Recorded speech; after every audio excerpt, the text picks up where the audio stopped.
You may have heard this story your whole life. Somewhere back in the family line, there was a Cherokee woman. Usually, she is a great-great-grandmother. Sometimes she is just an ancestor on your mother's side. The story feels solid because your family has repeated it so many times. It may have been told at kitchen tables, at reunions, or with deep pride. It may even feel like one of the few old family facts that survived when everything else got lost. But here is the part that catches people off guard.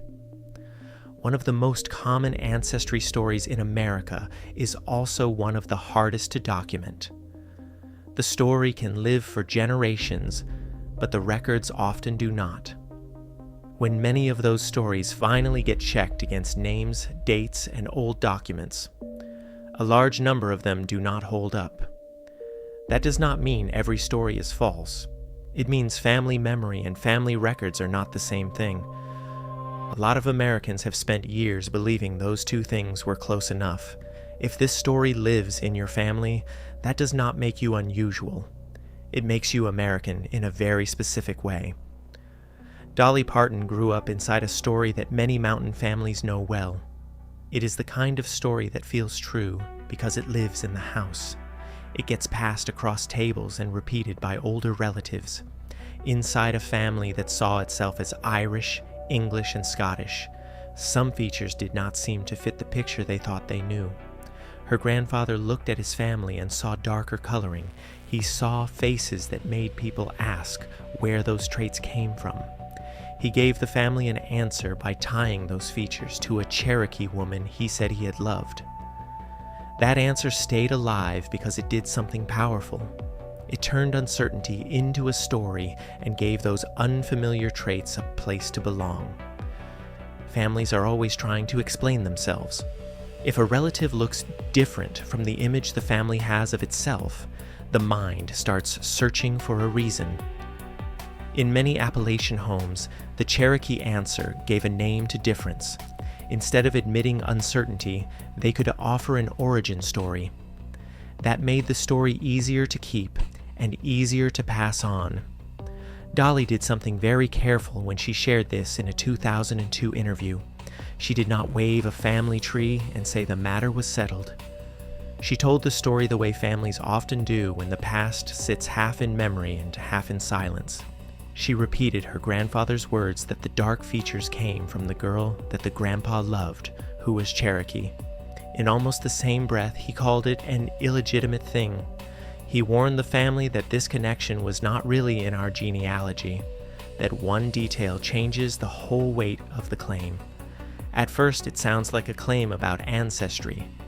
Then it turns into something harder, sadder, and more human.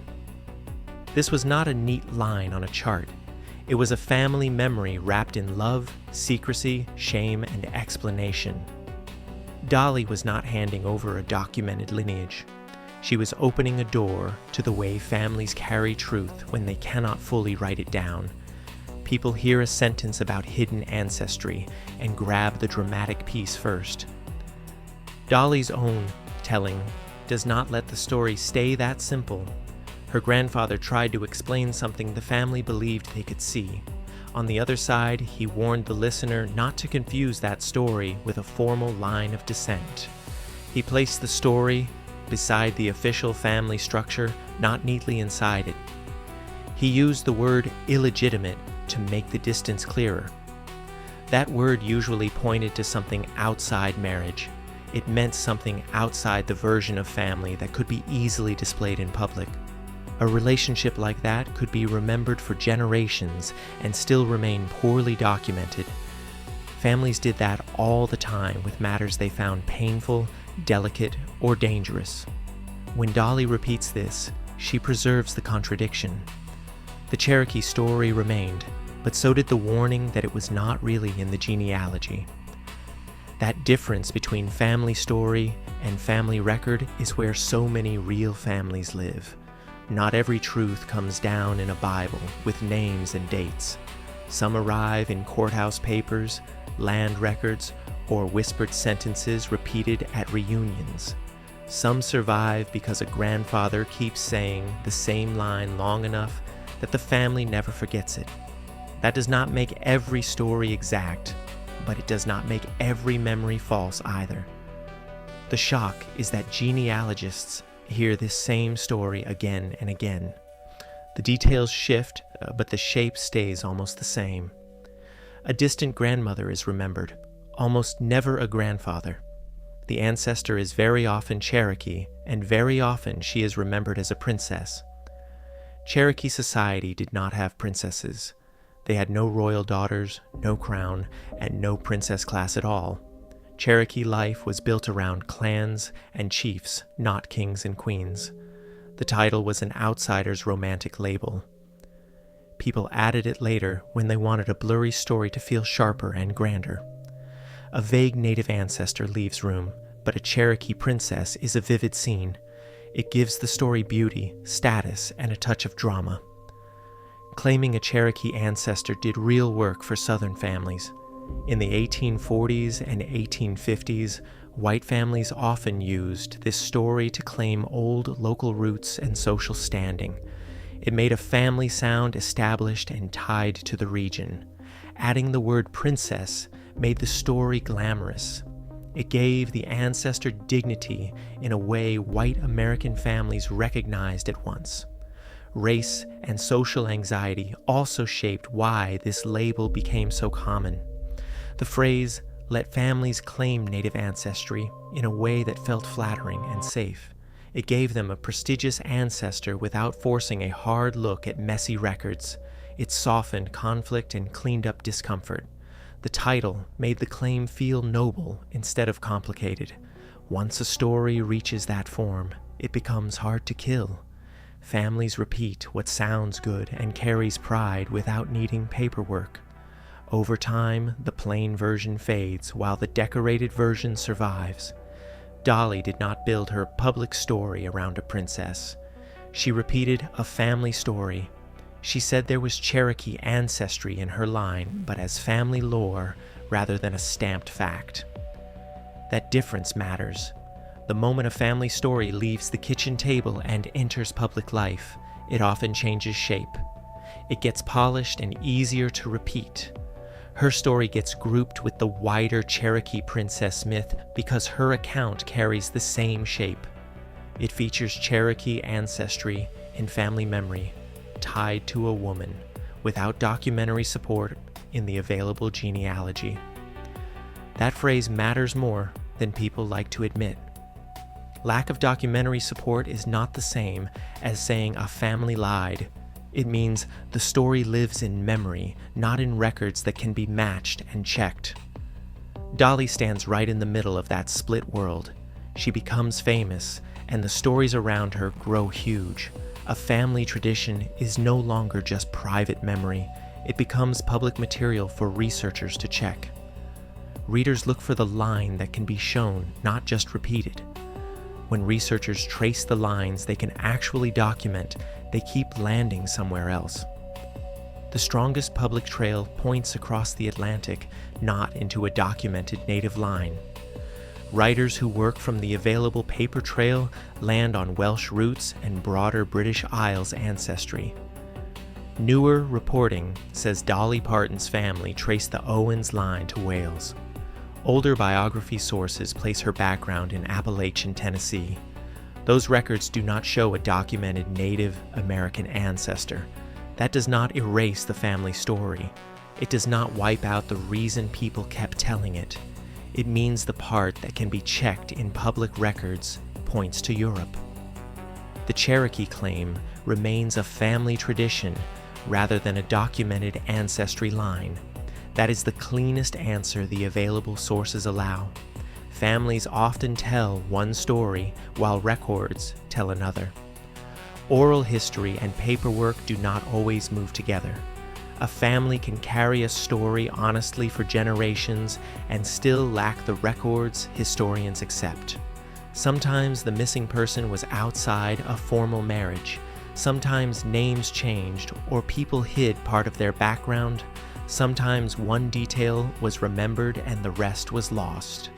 Modern tribal citizenship usually does not rest on family stories. It usually rests on documented descent. That means a paper trail linking parents to children, carrying one generation into the next without breaking. Genealogists look for a direct ancestor on historic rolls, such as the Dawes rolls. That is a very different standard from what a grandmother always said. This is where many family legends run into trouble. They never came with the details needed to test them. There are no full names, birthplaces, or dates. When the search starts, the story begins to thin out. The supposed Cherokee ancestor has no clear name. The dates do not line up. The family line leads somewhere else entirely. Dolly Parton did not walk into a lab and wait for a printout to tell her who she is. There is no public record of her taking a DNA test to prove Cherokee ancestry. Even if she did, it would not do what people think it would do. One of the largest Cherokee governments has said DNA tests are useless for deciding tribal citizenship. The idea that a test could settle identity sounds simple, but it is not. A consumer test can look at markers in your genetic code. It can compare those markers to large groups of people today and give estimates. It might say your ancestry points to the British Isles. It cannot point to one Cherokee ancestor and say this is the person. Cherokee citizenship is not based on a percentage from a test. It is based on documented descent, records, and community. When the Cherokee Nation says DNA tests are not evidence of tribal affiliation, they are protecting that system. A test cannot show belonging to a tribe in the way the tribe defines itself. It cannot show whether your name appears on historical rolls. Dolly has spoken about this in a quiet way. She did not push the story as a claim that needed proof. She was repeating what she heard growing up, treating it as part of her family's voice. She did not treat it as a fact she needed to verify with a lab result. Her identity does not depend on it. People expect science to close every gap and answer every question. They think DNA works like a courtroom where a result decides the case. But some identities are not built that way. For a long time, identity came from community, from where you lived and from who your family was known to be. Now there is a growing belief that identity can be read from a code inside the body. That shift changes expectations, making people think every claim can be checked in a lab. A lab could read Dolly's genes and compare patterns. It would stop there. Identity is not hidden in a strand of DNA waiting to be decoded. It sits in history, in records, in community, and in the stories families choose to carry forward. Records do not care how often a story was told. Genealogists treat the story like a clue, not a conclusion. That difference is everything. A clue sends you searching, while a conclusion stops the search. One opens records and the other closes them. Genealogy works by records. It relies on names on rolls, dates in censuses, marriage lines, and probate files. The job is not to crush family memory, but to test it. Plain answers are often the real ones. Genealogy takes romance out of the air, puts dust on the table, and asks you to look anyway. Dolly's background sits inside a place where family memory carries force. Appalachian, Tennessee is a real place with deep memory, strong kinship, and long oral traditions. Families there often carry stories across generations with enormous force. Place can harden stories, giving them roots, voice, and repetition. If a story lives long enough in a family, it can feel less like a rumor and more like inheritance. Her documented line actually points to the old Appalachian movement of families. It points through Virginia, the Carolinas, Pennsylvania, and Tennessee. It points to ancestors from the British Isles and nearby parts of Europe. This is the exact kind of family path many people from eastern Tennessee would expect. Her family line fits the region where she came from. Dolly's family story becomes more interesting when it is seen clearly. The records do not strip away her mountain identity. They explain it. They place her inside one of the oldest and strongest settlement patterns in the southern highlands. Families moved inland and followed routes others had already opened. Over time, those family lines became classic Appalachian stock. Large numbers of settlers with Scots, Irish, and British backgrounds moved inland before and after the American Revolution. They followed routes that already made sense, settling where land, kin, and survival lined up. Her known branches already tell a full story. They tell a story of movement across early America. They tell a story of roots in the British Isles and nearby Europe. They tell a story of settlement that ran through Pennsylvania, Virginia, the Carolinas, and Tennessee. This story fits the world of eastern Tennessee so closely that it feels like a map laid under her name. The native claim stays in the space of family lore, not documented line.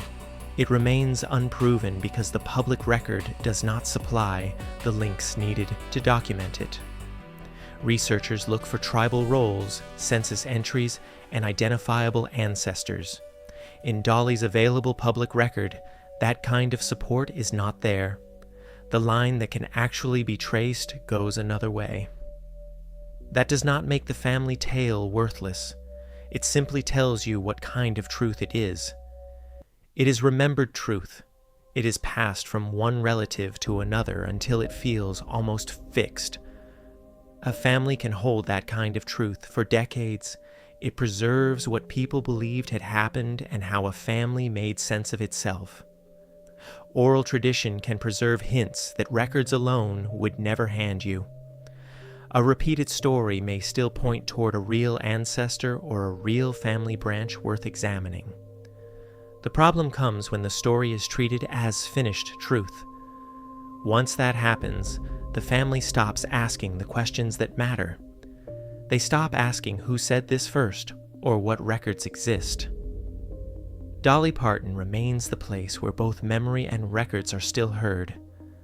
The public record says Europe. The family tradition says Cherokee. She remains the person who can carry a story that means something deeply to a family while existing inside a documented genealogy that points somewhere else. That is not a contradiction unique to her. It is visible in a way millions can understand. She handled it the way many people handle inherited family stories when they respect both memory and limits. She kept the original tension and let the audience hear the uncertainty inside the claim. Her documented ancestry does not pull her away from Appalachia. It anchors her even more firmly inside it.